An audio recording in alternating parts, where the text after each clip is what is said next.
This audio fanfic is rated K, which is the same as a movie rating of G for general audiences. This is intended for all ages. For more information on what the ratings mean, please go to www.esrb.com.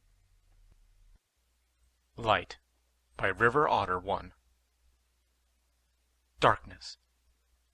Darkness pressed onto the land like a thick, choking blanket, bathing the world in a veil of shadow. The cold breath of night swept throughout the land, and the haunting cackle of a crow was the single sound emanating from the deep, fathomless black. It had been a mere 4 days ago that the Fellowship had left Rivendell, though it seemed like much longer. The weary travelers slept silently, their gentle breathing the only sign that they were there. All was still.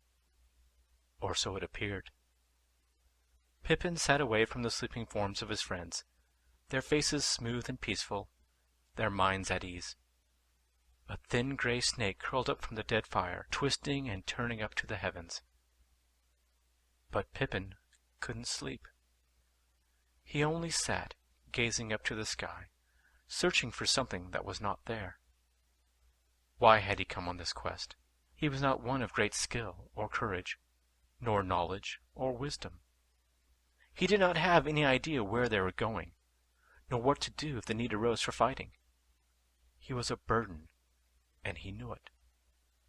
Sighing, Pippin briefly wondered if there was even a chance that they might destroy the ring. He had had so much excitement when the quest had begun, with a feeling of vigor and courage ringing in his heart. He had believed they could do it. He had had hope. The thoughts were bitter, yes, but they eased Pippin's heart. Or at least they seemed to. For with thoughts like these clouding your mind and heart, you would not be disappointed if you failed. Looking back at the sky, Pippin nodded solemnly. Yes, no stars that night. There hadn't been any for days. No stars, no moon, no candles, no light. Suddenly, he felt a warm cloak being lowered on his shoulders, and he looked behind him to see the wood elf Legolas silently taking a seat beside him. The elf smiled to him, and made not a sound as to not shatter the milky silence of the night. "Thanks," Pippin murmured, as he snuggled deeply into the wool cloak. It was warm and cozy, and it reminded him of home. The faint scent of honeysuckle drifted from it, and he thought of the Shire. Legolas smiled, his pale face one of compassion. His long, pale hair swayed gently in the soft breeze, and his white complexion seemed to almost glow in the darkness. He would have looked almost eerie had it not been for the faint glow seeming to come from him. His gaze found Pippin. There was something about the elf, sort of like a peaceful warrior, Pippin reasoned, silent and deadly, yet calm, collected, and peaceful. Pippin could almost feel the deep eyes gazing intently at him. "What is it?" Pippin asked, afraid that he had done something to upset the elf. After all, he knew very little of their culture. "You are sad," Legolas said simply, never moving his gaze. Pippin swallowed. It was a straightforward statement, and honestly true. "It's just..." Pippin sighed, not knowing how to express what he was feeling. "I understand," Legolas said sadly, his gaze leaving Pippin. "Sometimes I cannot see it either." The elf turned his gaze from Pippin and cast it up into the velvet sky. His eyes sparkled softly, and then they were overcome with a soft form of reverence and wonder. A small smile graced his face while he turned back to Pippin. Pippin furrowed his brow. "What?" "The light," Legolas said, his face inscrutable. "You do not see the light." Pippin looked away. "Look up into the sky," Legolas said softly. "Tell me what you see." Pippin turned and looked up into the murky depths of the sky. "I see darkness." "Look harder."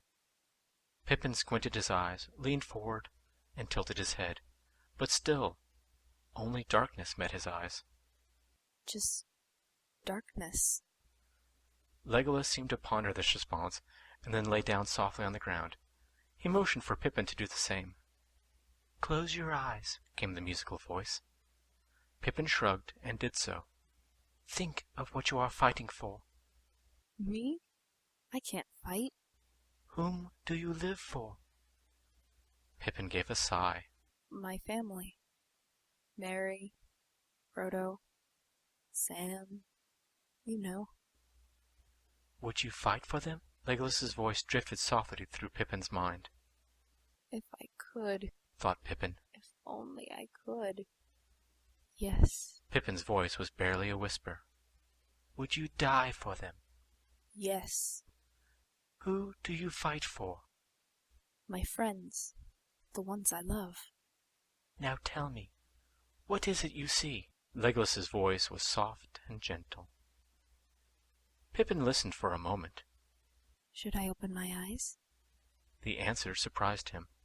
"You do not need to." Pippin frowned. If his eyes were closed, how was he to see anything? I don't see anything. "That is because you are not looking. You must feel. See with your heart." Pippin closed his eyes, and he felt. He thought of his family and their comforting warmth. He thought of Frodo and the burden he was carrying just so the world could have peace. He thought of Sam and all he had sacrificed. An image of a tiny hobbit girl running to his open arms flashed through his mind. An image of a young hobbit woman smiling gently at him. An image of an old man laughing softly as 3 tiny children bounced about him. He thought of his friends. He thought of his home.